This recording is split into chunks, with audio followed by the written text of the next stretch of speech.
Hey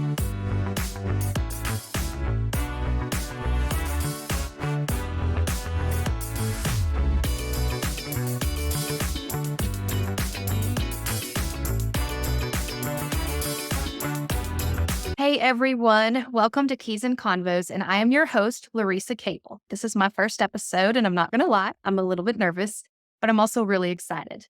I can't wait to share with you today our first interview, and she is a dear friend of mine. I've known her for several years, and she was one of the first people that I shared that I was going to be starting this podcast with, and she's been so supportive.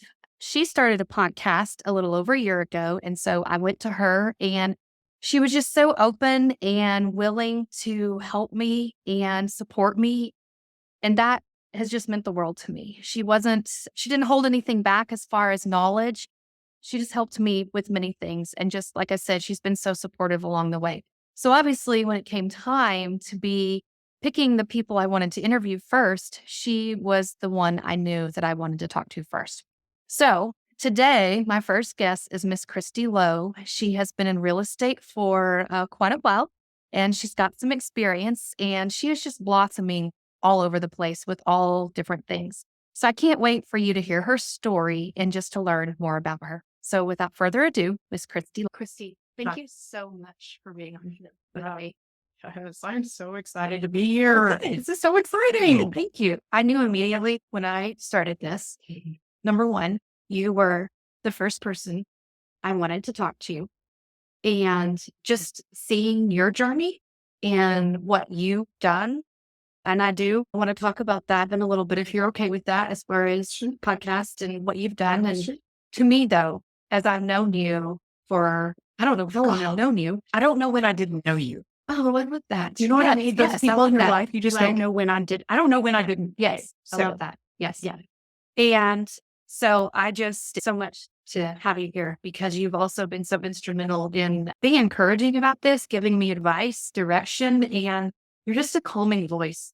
And so you have no idea how much I appreciate that. I'm glad that I can be that to you. I am often not a calming voice to myself. So, if I can give it to other people. Yeah. Absolutely. But it's a joy to be here. I'm so excited about that. Good. Well, I appreciate it. So it's funny. I was thinking back about how I know you. I don't know if we ever did a deal when I was in mortgage the first time. I knew who you were, but I did not know you. The first time we did a deal was the first time you and I crossed paths, you were a realtor. You had left mortgage and you were into real estate moves before you all came back. Yes. And I was thinking about some of the deals. I know we did it one or two. Yeah. I know that. Yeah. And so that was fun. So that's how I got to know you. And so I just want to know more about like your journey in real estate. Like when did you start? So I started in real estate in 2011. Okay. January 2011. So we're coming up, we just hit 13 years in real estate, which seems so crazy because it feels like it hasn't been very long and it feels like eternity also some days. Yeah. It's been a roller coaster. When I started in 2011, we were just coming out of that .com bust and everything was still pretty slow. So when I started in real estate, I didn't know what a fast market was. I just thought it was normal for it to take 60 or 75 days for a house to sell. And so that's unheard of for a lot of people who are in real estate now. They haven't experienced that kind of real estate market. And I had been a stay-at-home mom for a number of years. My kids were both getting to the age where they were in full-time school. I will just be very candid that I was losing my mind and needed to talk to adults. Yeah. And had been a teacher before that. Okay. And so I didn't want to go back into the classroom. I have a deep respect for teachers, but I just didn't feel like it was the best use of my talents and my gifts. And so my aunt was a realtor and I went, I think I think I want to do that. Okay. Wow. So then did you do it part-time at that point? Yes, I jumped in with both feet. I didn't do this. I think if I could just sell one or two a year, I went into it thinking, okay, if I was a teacher, here's how much I would be making. If I can just make that, then we'll be okay. Okay. It'll at least be. And so I approached it from whatever God put on my plate. That's what I would do, but I didn't start out thinking it would be part-time. I thought it was going to be a full-time gig. Yeah. And I would say, which I don't know, back then, I feel like maybe part time wasn't as popular. I feel like now you Yeah. see more people who are doing both. And so they see it maybe as, oh, I can do that part time.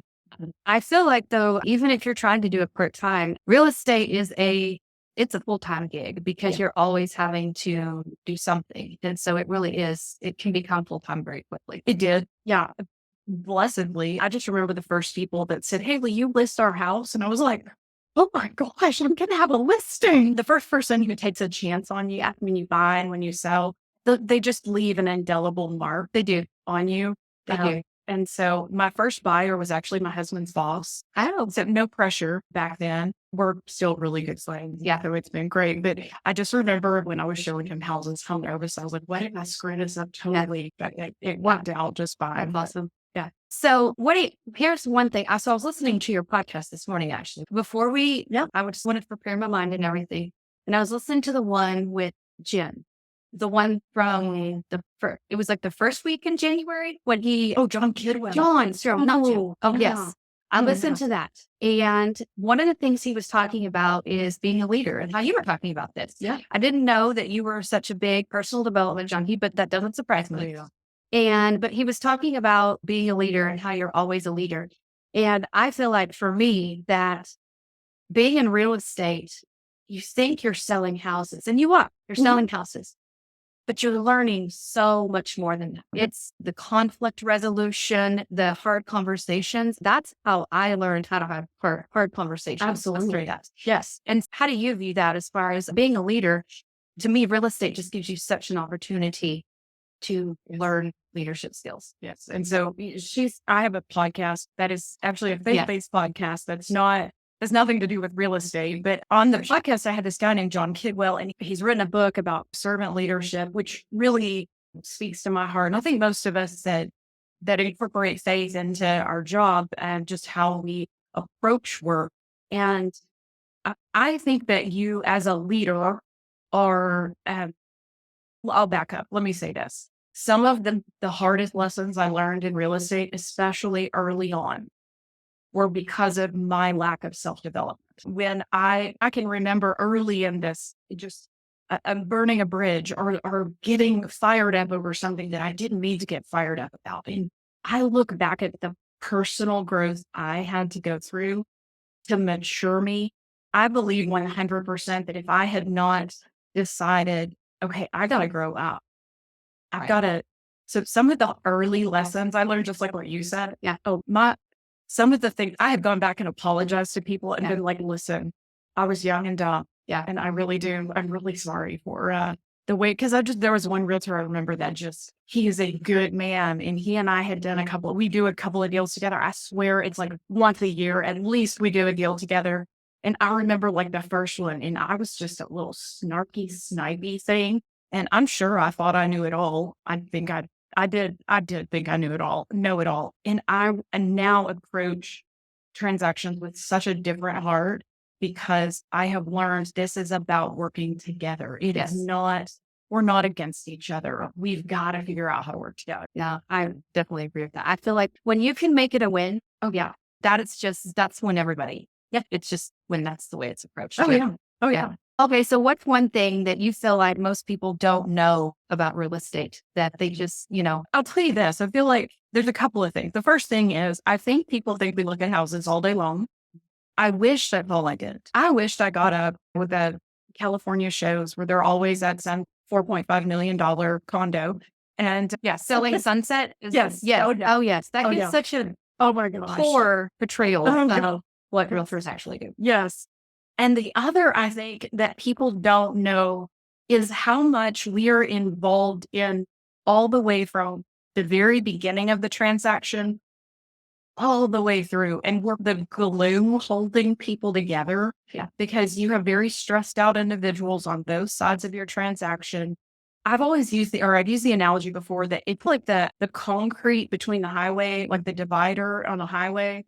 I feel like we're sometimes that concrete divider that keep people from having a wreck and colliding head on. Right. We're the mediators. We're the people who are helping ensure our buyers and sellers have the smoothest transaction possible. Yeah. And that's often not glamorous work. That's really what I wish people knew is that it's really, sometimes it's just put your head down, get this done, humble yourself. It's so glamorous all the time. Yeah. Yeah. Yeah. And I think anytime you're dealing with people and feelings and money, you involve money because buying a home is typically the biggest financial thing you'll do in your life. And so it is a big deal. And so just the trust that they have, but then just learning to have those conversations to help guide them along in that process.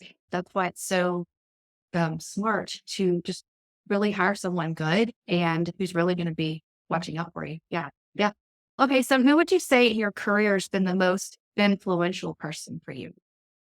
I had to think about this one because I've had a lot. And you can have more than one. Yeah. Early on, Tony Lloyd was just so gracious and kind and answered all of my dumb questions when I would come in and go, oh, I don't know how to do this, or this guy's knocking me off. Or he just has such a gentle approach to, he's just funny and he could usually calm me down. And so for a number of years, that man just really was such a blessing. And then what is probably going to surprise you is that one of my very first people that I did a transaction with and we became friends was Denise Stout. Oh, I love Denise. I know, right? Who doesn't love Denise? I know. We just became friends through the transaction. We got to know each other. It wasn't like we just never met. And so she was real funny. And I was like, I like you. But she taught me early on that having friends in this business is so important and that we all need each other. And so she was the first person that I got to be really and truly good friends with. And that has carried me through learning that lesson of making friends. And what's ironic is that deal fell apart. My buyers walked away from the house she was trying to sell. But then we became friends out of it. And making friendships in this business has really been a blessing. Yeah. Yeah. And having fun and not taking yourself too seriously. Yeah. Which I think Denise does that really well. Have you seen the pictures of us that we did at JCPenney's? Oh, y'all went to JCPenney's? Shut up. You don't know this. I know. I saw the pictures, but I didn't know the backstory. Oh, yeah. So when she had a milestone birthday, I will not say how old my friend is. I booked a JCPenney's photo session and we bought matching coordinating Hawaiian shirts. And we did a little bit of an awkward photo session. It was the most fun I think I've ever That had. is hilarious. It is freaking hilarious. Yeah. Yes. Yeah. I saw the pictures. Yeah. I guess I didn't understand the context behind them. It was her birthday. Okay. We were just dancing. Yeah. You That's so don't fun. take yourself too seriously. 100%. Oh, yeah. Yeah. That's awesome. I love that. Okay. So let me ask you a question. As challenging as real estate is, because it is challenging, or some days you love it, some days you hate it. What keeps you in real estate? That's a really good question. I think you can stick around in a job you hate just because you need the money. I hope that I never come to that place. I am blessed with clients who call me and they trust me with the hardest and the most joyful things. I have to say it's the people. Yeah. I think if you're not a people person, you're not going to make it very long in real estate. Yeah. Because that honestly, it's the people. Like those people that call me that trust 99% of my business is referrals and repeat customers. And so I can't imagine anybody else helping them. Like I want to keep helping them because there's really people. Yeah. Like I've watched their kids grow up. I've watched them have grandbabies and I've watched go through all the seasons of life. Them all the things. Yeah. And I think that's one thing about even the mortgage business and real estate. Mm-hmm. It's a sales position. And for a long time, I thought that I had to have a sales personality. And it's not at all. It's 100% service. Yeah. If you can service people well, if you can take care of them, you're going to do well. Yeah. And so I think you can tell the people in this business, the ones who are more servant-hearted, those are the ones who do well because they get the repeat clients and the repeat business and all that. Did you ever think about building a team or anything like that? No. No. Never. Okay. Honestly, no. I am No, I'm an Enneagram 7. So anyone that is, yeah. So you don't want to be a team member with me. Let's just be real, okay? Like we are the life of the party. Right, right. We do not We need do- to be team leaders. Right. No. You show up to the party. Oh my gosh, yes, we Yeah. bring the fun. Yeah. But I'm actually reading a book. I told you I'm a personal development junkie, and I read like self-help books and Christian development, like that kind of stuff for fun. And I'm reading a book right now by Sean Agor called Big Potential. Okay. And the whole premise of the book is that our potential is not based on what we can do individually. Okay. It's about what we do as a group and as a team. And so when you say, am I a team? Have I ever thought about being a team? I've always been a team. Yeah. I've had you. I've Yeah. had partners. I've had inspectors. I have always had a team. And having those people, like having inspectors that I can call and say, hey, listen, I've got a tricky one. Or having a plumber and an electrician and the handyman, those are all on my team. And that's so my potential is based on who I surround myself with, not necessarily whether or not I'm the Kristi Lowe group or ever name. Yeah. Yeah. No, I love that because when I was in real estate, I had a team with my sister, and then I decided, okay, I don't know if that's going to be a forever thing. Yeah. And so we started working individually, and I didn't love that because I am very much of a team person, but I didn't want to build a team either. Yeah. And so then I decided, okay, I'm going to come back to mortgage. And the funny thing is now I'm like, but you don't have a team in mortgage, but I understand that now. I am part of a bigger team, and that works well for me. Yeah. And I have people around me, and I have the partnerships and the friendships, and I love that. I've never thought about it that way. Yes. That's so great. Yeah. Mhm. Okay. One other thing. I know that you and I talked about this a few months back when we went to coffee, and tying off earlier as far as like the development part, like you've done real estate, and I really truly feel like real estate for me was a vehicle that just opened my eyes to so much more. I feel maybe this is just a me thing, but I feel like sometimes you can get so defined by your role that you don't see the opportunities outside of you. And it wasn't until I went into real estate that I was like, oh, wow, there's so much to do in this world, so many things you can do. And so I'm wondering for you, you've gone on this journey. The last several years, I've watched you just like blossom into just doing all these things. And I know you were writing and all these things. And now you have this podcast. Tell me about that journey, about like, how'd you go from, oh, I'm a realtor and now, okay, I'm going to start a podcast. Yeah. I've joked often that they're crazy or just really brave. I'm not sure. Sometimes you have to be a little A crazy. little and crazy. you're definitely brave. Yeah. Yes. It came about because of the result of several conversations. It began in my quiet time with the Lord, and He prompted it in me. And I absolutely did nothing with it. I was like, yeah, you're funny. No, thank you. Yeah. Because if you have known me over the course of my life, my mouth has gotten me in trouble more times than I can count. And I was like, that's really funny to put me on podcasts where I would be actually saying words that other people could like go, no, look, you said that. Click. Yeah. Yeah. Like, and so I didn't do anything with it.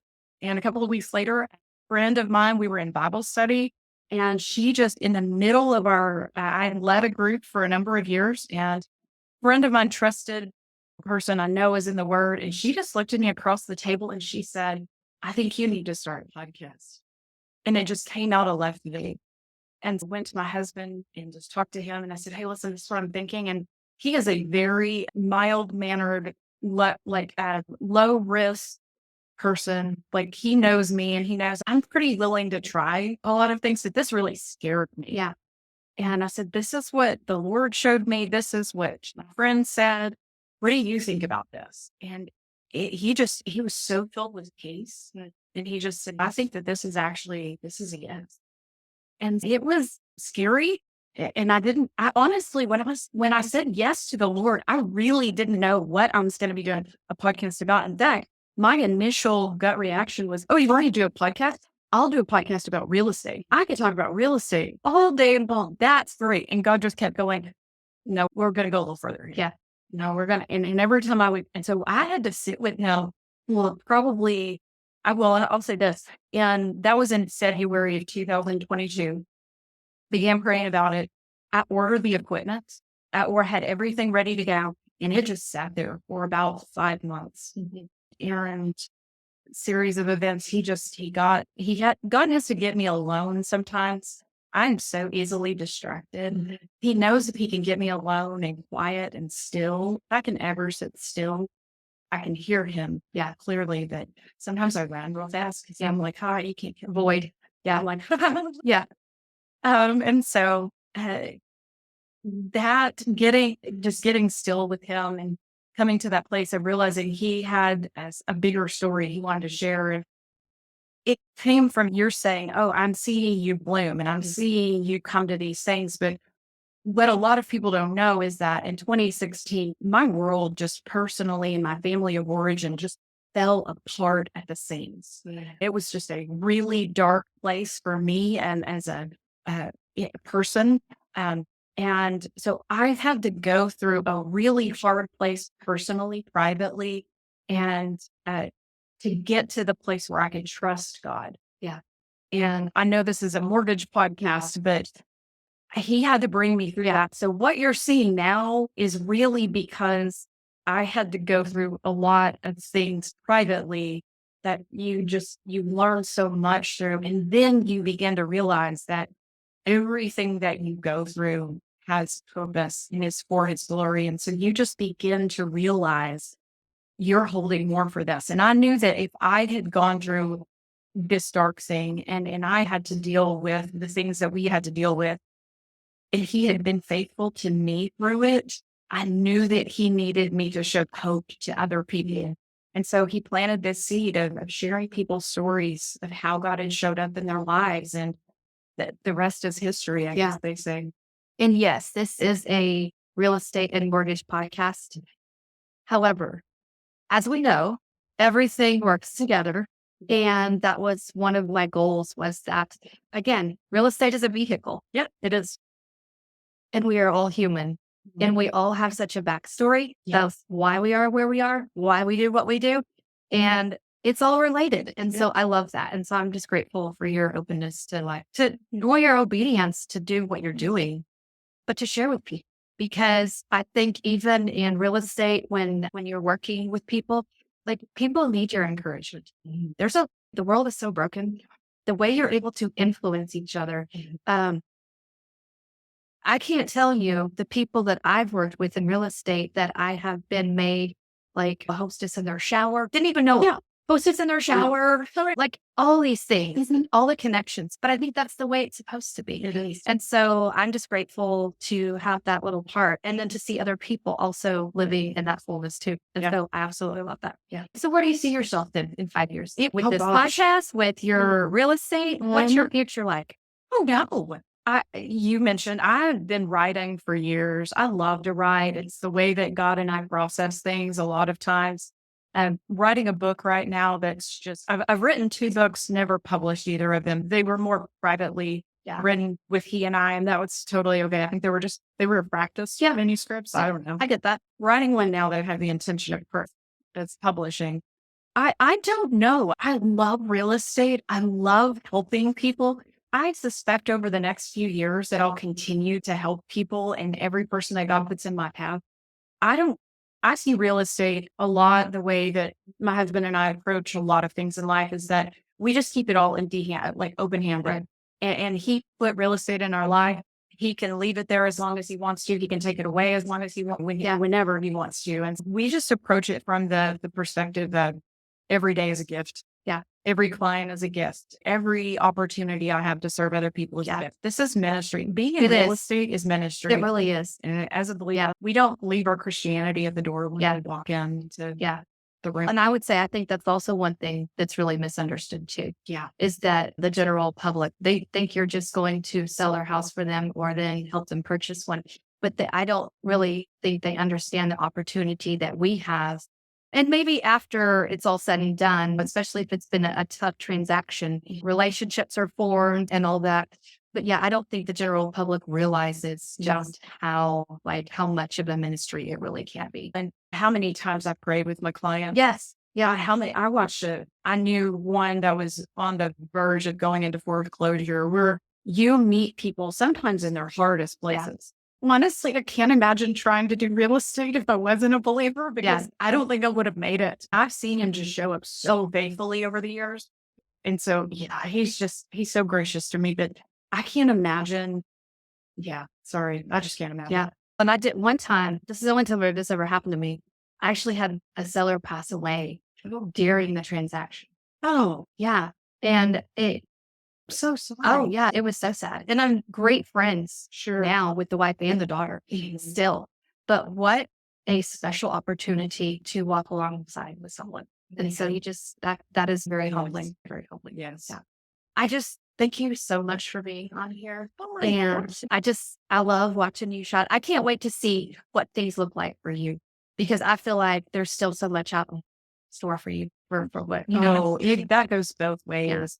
People are in for a treat having you as a podcaster about the mortgage industry. You have so much to offer. Well, This is going to be such a blessing. Thank you so much. I'm excited. I'm a serial podcast listener. Yeah. As that's what's always, I'm either at music or podcast playing in the background all the That's time. on the morning. So- I'm like, okay, what am I going to listen to this morning? Yeah. So I wish you the best and I'm behind you 100%. Thank you. Tell everyone, where can they find you? So on Instagram, I'm just at Kristi Lowe, KristiLowe. Okay. And on Facebook, same thing. It's just, I think it's actually Kristi G. Lowe on Facebook, Instagram. I have a Threads and a Twitter, but I don't really tweet or thread. Yeah. Do you want to tell them where you can find your podcast? Yeah. On Instagram, it's at Even If Pod. It's the Even If Podcast. And so you can find its black and white logo and you can find it anywhere that you listen to your podcast. Yes. So Awesome. Okay. And just one fun question to end this. all right. Okay. So if you could have one superpower, what would it be? I want to teleport. Teleport. Okay. Yeah. So that way, like I could go to Disney World for the day Oh, nice. and then just come back and sleep in my bed. oh, I love But see, I'm that. going to teleport like into the parks, like just like straight on in. To the parks. Like right at the front of Space Mountain, so I can just like go ride. And then I might just stay home after that. And of course, it's to teleport to all the fun places because why do anything? I told you I want to teleport, so I can know. go to Number 7, classic number 7 on that. I am such a number 7. Yeah. I can plan a trip, girl. I can plan a trip. That's fun. Okay. I'd love to go on a trip. So when we learn the islands of it, Okay. you could just hold hands with me. Yeah. Well, Absolutely. I love it. okay, sure, Well, no problem. Thanks so much. I so appreciate it. You Enjoyed were it. so welcome. I'm so glad to be there. Thanks so much for listening to Keys and Convos. If you enjoyed this, I would love your support. You can download, like, follow, subscribe, all the things, and share with your friends.